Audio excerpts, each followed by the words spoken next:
I started it back in 1984 at a time when we were losing a lot of people to AIDS, the epidemic.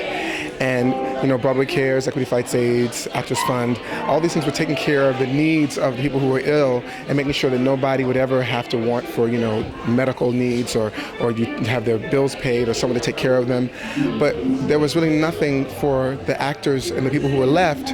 What helped us spiritually to get through a time when we really couldn't understand or really be at rest or at peace with what this disease was doing to our community.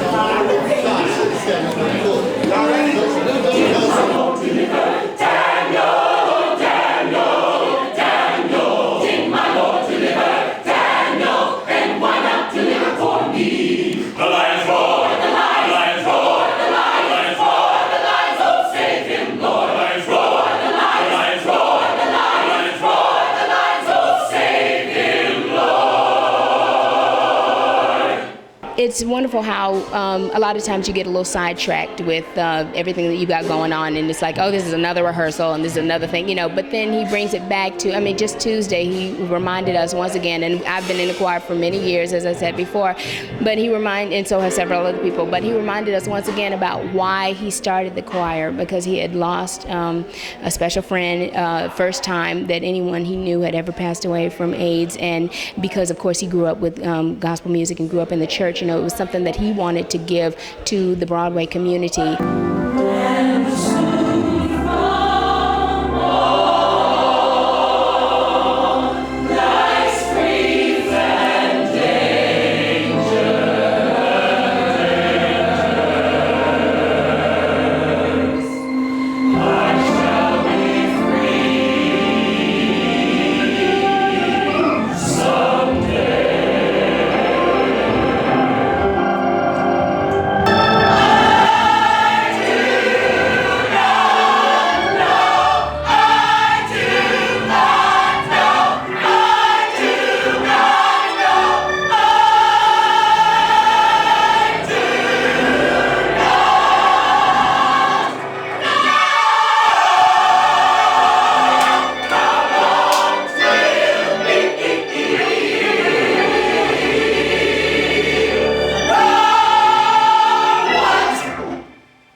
This kind of music is just so inspiring and so exciting, and watching Michael, you can't, and most of everybody else in here, you can't help but get swept along with it.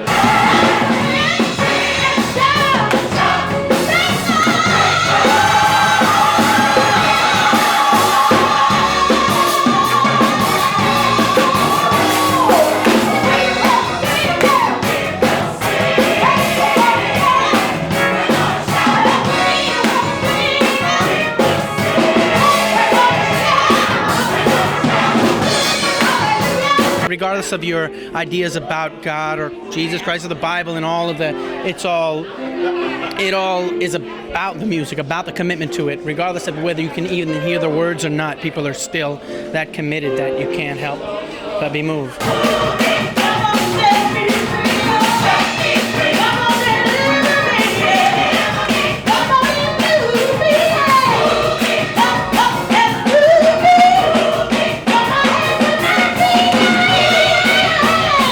It's a way for us to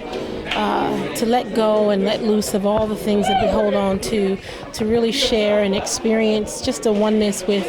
not only each other but with the entire, Broadway community. Jesus, Jesus, oh.